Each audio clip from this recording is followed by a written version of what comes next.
Hi everybody, Sue Johnson here, Stanley in tow. What happens when two seniors wash a tent together?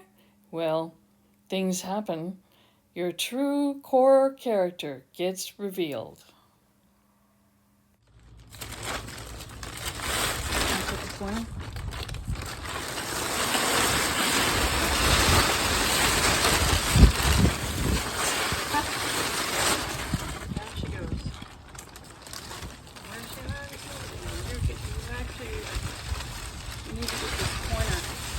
You might put a couple like a stone on it.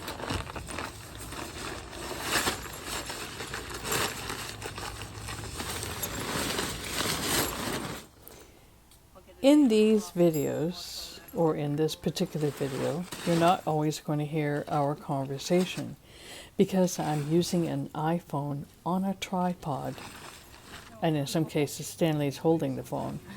You're not always going to hear our conversation because the microphone's not designed to pick up vocals that distance. So I know people have suggested, getting a mic and stuff. But really, when you're trying to create videos, you want to work with what you have. I don't want to go out and spend oodles amount of dollars to try to make sound and video and everything exceptional. Is that the word? But the thing is, if you are interested in making videos, you just start and work with what you've got. And that's what I'm doing.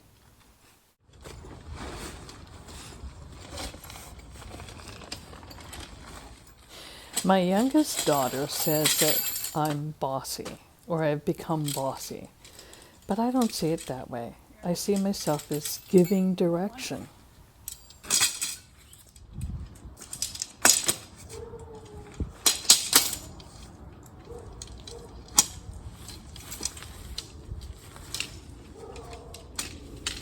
As Stanley ages, and he's 80 plus in this video, I sometimes think he needs more help than he really does.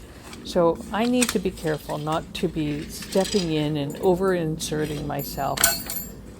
My baby just at times becoming helpful if I feel like he needs help. So I need to slow down my reactions and be careful in how I step in to help or just leaving things and letting him do it on his own. Because you know what? He's perfectly capable. I mean, he's not that old yet. Still, at times, I can't help myself. I feel like we should be at a certain point. So I just help. That's all I'm doing. I'm just helping. And I'm fortunate enough that Stanley is patient and he knows me. He doesn't call me bossy. And he just sort of follows my direction, especially in doing something like this where I really wanted to set the tent up by myself. But at some point, obviously, I need help. It has been said that, well, at least Napier says that you can set up the tent. One person can set up the tent in 10 minutes. And that for me was a challenge. Every once in a while, I like to rise or respond to a challenge. And so that's why I'm trying to set up the tent on my own to see if it actually can be done in 10 minutes. I think with a bit of practice, yes. For me, not yet. And then here's another point. The rods will separate as you're trying to get it in through that sleeve. I think that's almost inevitable. It happens. As I watch this, and I see myself trying to push the rod through, which is better than pulling, the rods sometimes separate the ones behind me that I'm trying to push through. So I'm now wondering if maybe it's just not a good idea to create the whole rod, to set it all up in one big long piece, but maybe to put each section together as I'm pushing it through the rod and then just finish the final sections. I don't know. Again, I think what's needed is I need a little more practice in all this.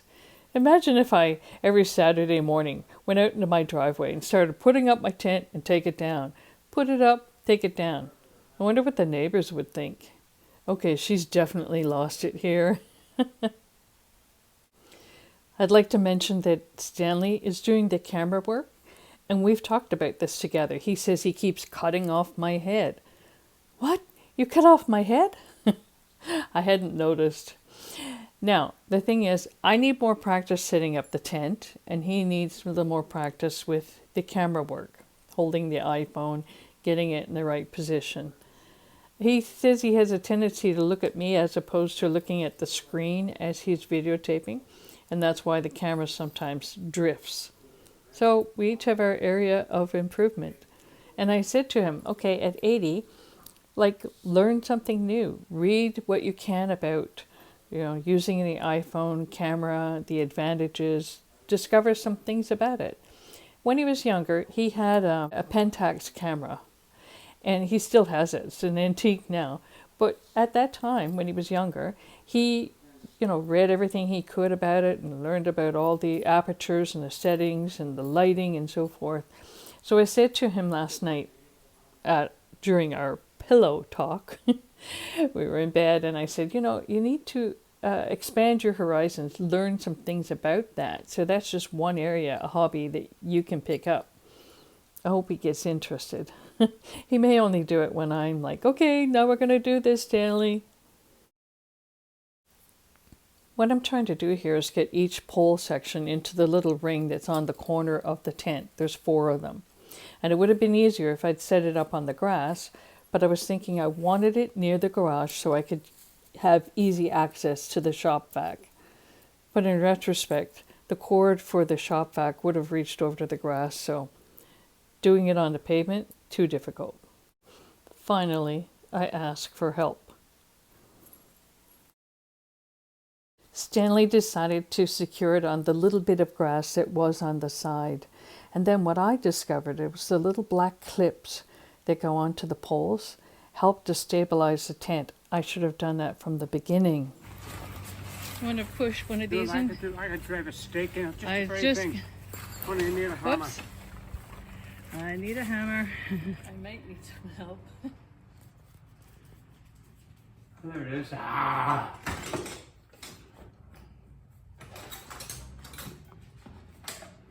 Should we be there?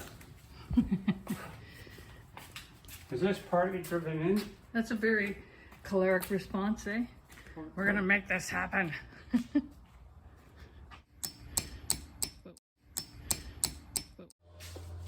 This guy. You made this years ago, right? Many years ago. I use it for jobs all the time. Electrical work.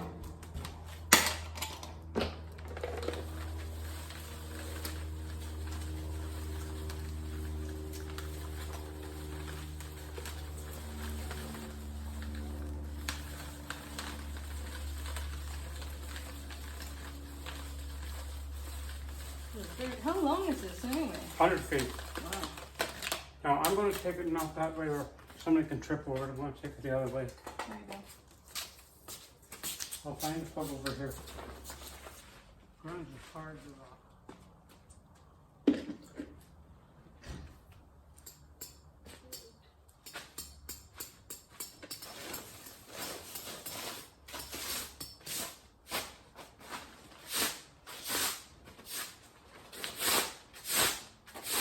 Put your feet really close to where you're sucking the thing. Right. And now let's save it moving. Right, really close. Well, anyway, go ahead.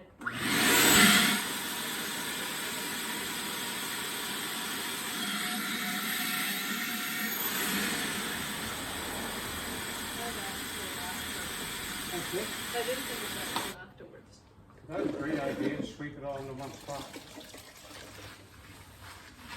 Oh, yeah. 2 minutes work. An hour to put it up in 2 minutes work. Liz? Yeah. I thought the camera was away over there. Designated jobs, yes, but we help one another. Do you want to line that? Oh, okay, keep it straight for me. I think as a married couple, you begin to develop patterns patterns of working together. You know when to move in, when to press in, and when to step back. Right. Where'd you find this thing stuck up in the shelves? No, in the back, on the other side of the lawnmower, against the wall. Oh, in here? Yeah. Yeah. On the floor? Sorry? The part I didn't have to be redone. I cut your head off several times. And, You cut my head? yeah, well, what Oh I my did was goodness. the thing would drop. I didn't even feel it. Okay, pins out.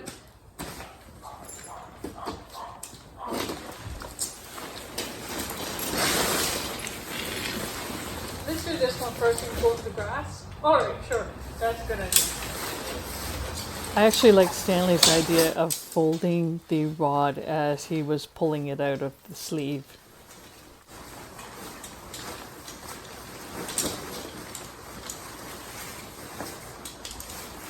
I think takedowns a lot faster than setup. It's like buildings fall down faster than a bit. That's kind of sad. That's very sad. But I'll do it. Push. Oh, I'm pushing. I said you shove, because you're going to. Are you going to take them out and fold them as you go? No. It's far easier that way. Alright, then you get down. No, just push it toward me. You don't have enough room behind you. I was going to fold everyone. Look. Alright, I'll do it your way. Wait. Sometimes it's good to give in, even if you don't get it yet. Ready? Corner to corner. See the mud? I'll get on there and that wipe that doesn't off. matter. Yeah, no, I don't. No, it doesn't I matter. like it to be perfect. You're going to end up wetting the thing and drying, folding it up wet.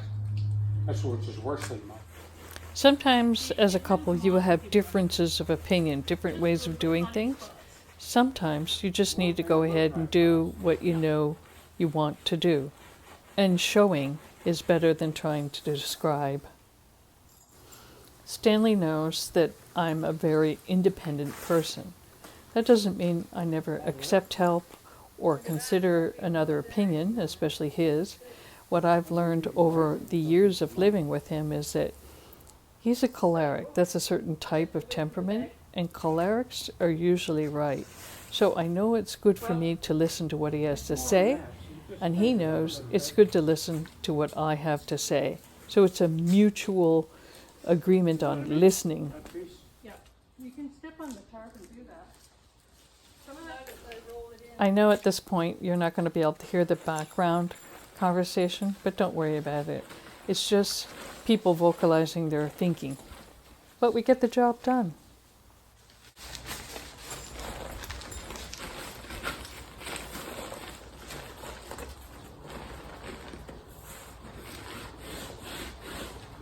Is it a wet cloth? It's slightly damp. It's not what I would call wet. If you're wetting that surface again. Everybody has their own way of Going mad. We may Going have crazy. differences about things, but the bottom line I is am slowly going we still crazy. remain friends. In fact, sometimes we just remind ourselves, look, this is my friend, and I need to treat him as my friend. And so we change our voice. I think for me that's more of a control issue, because I think for Stanley, it just seems to be a little easier to do. He's a friendly kind of guy anyway. That's sort of his natural ability. So, but having said that, we both try to be careful in what we say. And having said that, we're still going to be human and say things we're going to go like, what? What did I say? What are you telling me?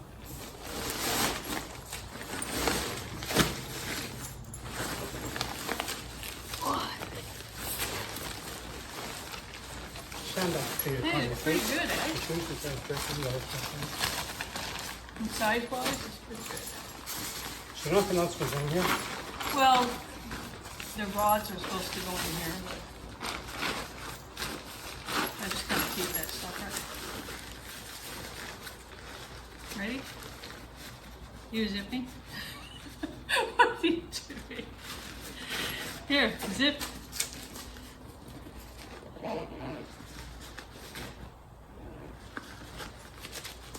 Yeah, it's probably a good idea to get the bottom there.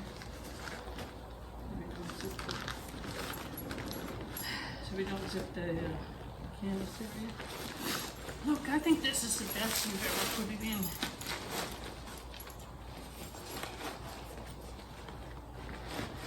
You want to try to get the rods in? No. Oh, Sure, where please. were they before? They're inside. I know I lean towards trying to make things perfect like they were in the very beginning, and I know that that's impossible. So I always in my head say, okay, so strive for excellence. Do the best job you can here. And with that, I have attention to detail. So Stanley waits for me patiently until the next step is needed. Sorry. Yeah, just about.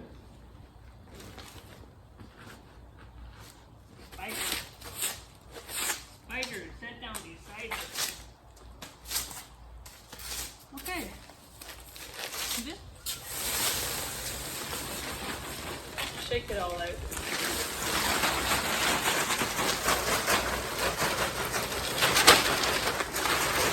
The wind is dictating the course.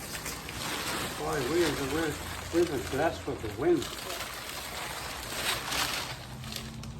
In fact, it was, it's difficult to live with no wind. Oh yeah, that kind. You would eventually explode. I never met anybody yet that did explode, No. but that's because they exploded and they weren't there to be And that's there. because they broke wind. Okay, honey. Get the air out. You get my clothes? Was. Okay. So last game with them, right? I'm not sure, there's probably a game on Sunday. Oh, okay. That's it for now. Any last words, Stanley? Last words are, listen carefully to Sir Susie. What did you say? Listen carefully to Susie. Oh, yeah. That's only for you, right? I thought I would end with just showing you a little bit of my garden. This is my birdhouse ladder. I made this. During COVID, I got into woodworking and I made a number of ladders, and this one happens to hold birdhouses. The birds checked it out. Nobody's lodged in it yet, but they definitely got a lot of food. And then around the side of the garden is my lavender that I planted, and that's over my wee cat, Bailey, her grave. She died a year ago, June. Some of our flowers are starting to wilt now because the weather is changing. Actually, the temperatures are dropping fairly quickly each day. On the day of our tent setup and takedown, 70 degrees.